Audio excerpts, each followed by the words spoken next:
caught, fighting at school or just some small petty crime, and then they get locked in there, and all of a sudden they're learning about all new kinds of crime, or they're meeting new drug dealers, or they're making new connections, and they get much worse. And as I said, I learned some things there. Most of them I do believe were self-taught, and also I was able to get as much books as I could on Buddhism. So just self-reflection and self-improvement was really key to me in there. But I did take pieces of their little programs that they offered and I guess take them for what I could at that moment. But in those conditions, when you're surrounded by razor wire and there's people with weapons and you're talked down to and you're treated as an animal, that is by no means the right conditions or the appropriate way to treat somebody who's struggling with their problem. And I also agree with your assessment as far as disagreeing with the state's version of not only what addiction is and what the cure is for it. I think that the universe or God can work through people and circumstances, so I can definitely see how someone that's on our road to hell, how higher forces could maybe intervene. And that happened in my life multiple times. When I was shooting up, using heroin and cocaine, speedballing, using needle, and I always used alone. So in case I ever OD'd, nobody would be there to find me. And I was in so many situations where I could have fallen out or something really bad could have happened, where I could feel literally angels around me that were almost telling me, we're preparing you for some sort of a role. And you need to make it through this phase of your life. You need to move on, otherwise you're not going to make it. And I had even intuitive friends that were close to me tell me what they were feeling from spirit, that this was my last chance. And then there were many times where I felt that even though jail was a horrible experience for me, that it was an intervention. And in that space of isolation, I remember somebody attacked me, so I had to defend myself. And I think this was 2000. I was 20 at the time. I was in the hole for about 10 days. And, like Adam Kokesh, he's spent a lot of time in deep reflection while in jail. And he's, I think, going through a level of spiritual refinement from this experience. And he will emerge stronger as a result of it. Well, the same thing was happening with me. I was sitting there meditating for, a full day, or hours on end in total, like, sensory deprivation. And it helped me at that moment, even though I was a prisoner and held against my will. It was a sink or swim situation for me. That I would either, go mad, and lose myself in the tears looking at the past, or I would sit in my own fecal matter, if you will, the shit I created for myself, and then rise out of it through a state of peace, and through writing, and through reading spiritual texts, in particular Buddhist texts. And so... yeah, I understand what you're saying there. Sometimes things just happen, even though the state is the state and it's evil. The universe has a weird way of helping us. Yeah, definitely. Sometimes, like you said, that the best of situations can come out of crap. And I wish I could say that every single person that went into that situation came out a better person or came out with these same reflections. But that's not always the case, and that's why it is an individual method, because I do believe that each of us are capable and here to do amazing things, but sometimes we get lost along the way, and it's really up to each of us to decide how we can bring ourselves back to a center, and I personally enjoy the idea, the philosophy from Buddhism of a bodhisattva, and that is someone who attains some level of what I guess you could call enlightenment or consciousness or awareness, but chooses to forego their own complete enlightenment and stays behind in order to help others along their way. And it's an idea that I really enjoy because, for one, I think that we need as many people as possible to join this evolution, this conscious revolution, and to not only come to the information that will free them about right. the world, the physical world around us, but to come to a more fuller understanding of who they are. And, I just see it like that, where we have to have one foot in the matrix, continuing to deal with the state and help, bring awareness to that, but also build better things. And I feel that same way about within the prison system. So maybe it's a good thing for a temporary amount of time that Adam's in there to talk to people and help spread these ideas. And I also agree he is definitely going through, I would say, a spiritual refinement while in there. Absolutely. And when we talk about Buddhist concepts, attachment, I can definitely see similarities between what the addict goes through with addictions to, need that extra fix, got to go one more time, and the lies we will tell ourselves to continue our addiction. Well, I can see like a parallel reality, Derek, with like the world and people being addicted to lies, being addicted to being told what to do, being addicted to dominant, male dominated systems. Not so much male dominated, but evil systems, wicked systems that want to suppress men and women. I actually see people that seem to be addicted to something that they don't know they're addicted to. And it the path towards recovery for me and a lot of people is about being selfless, not selfish. And so I see parallels with, the 12 steps and what we're trying to do in particular. And I just brought this up just now. The 12th step of AA states this: having had a spiritual awakening as a result of these steps, we try to carry this message to other addicts and to practice these principles in all our affairs. Now, this is something that a lot of drug addicts and alcoholics that stay in AA and NA and don't do much else but those meetings, which I don't think is very healthy. No, it's They not. they understand.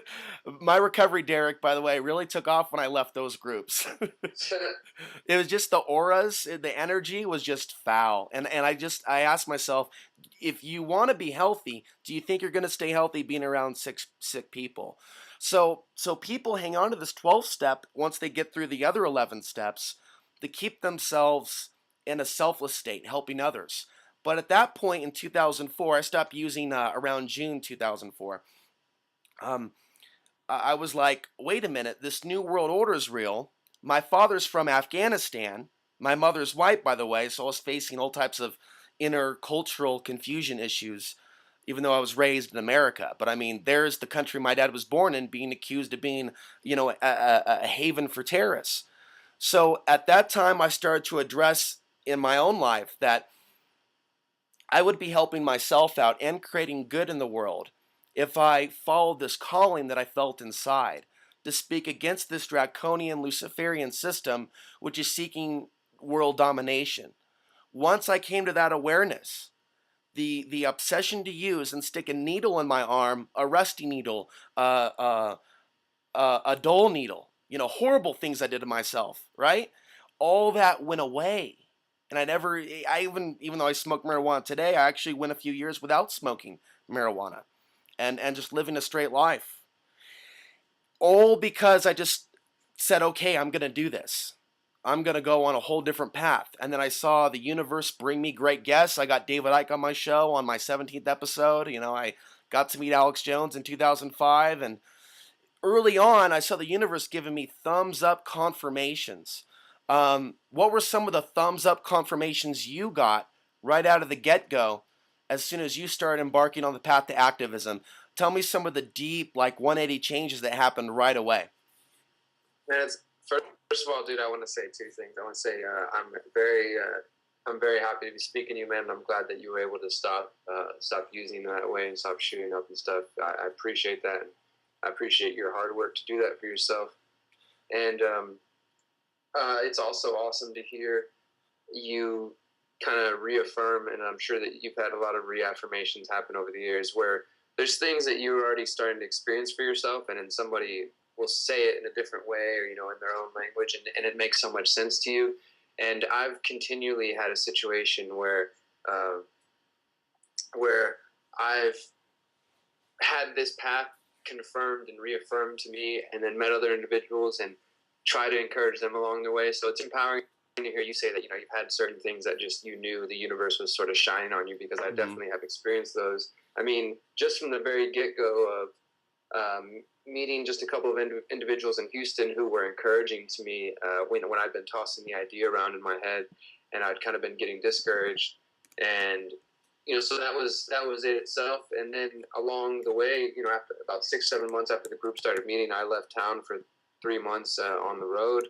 And when I came back to see that there were, a handful of 20 to 30 people who were excited about this idea and who had kept it going while I was gone and were dedicated to it, just encouraged me even further. And then as soon as I came back from that trip, which I would say was probably my first physical shamanic journey, I mean, I've felt the fire burning inside of me, and literally since that time have come to recognize and understand the power of manifestation in my life and in all of our lives. It's just about becoming aware of it and choosing to use it, and seeing how, God, the universe, whatever you want to put it, or just matter of luck and chance, things just seem to fall into place. And I really don't worry about too much anymore in the physical realm, especially with activism. I just know that all the opportunities that I need and the people I need to speak to are going to come. And so, I've had physical, I guess, positive accolades. I've been on Alex Jones' show 3 times and got to go to the InfoWars studio in Austin, and been interviewed by every news station in the city, and got to meet all kinds of activists and all those kind of things. And those are exciting. Those are fun, and I enjoy that.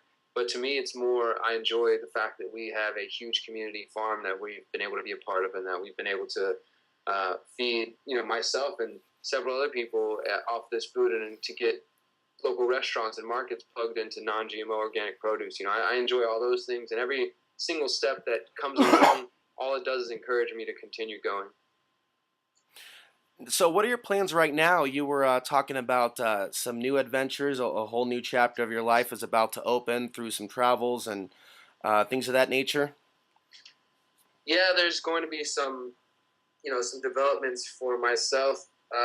First of all, I mean, tomorrow morning, I mentioned my bike trip, and that was a huge journey for me. We'll have to talk about that another time.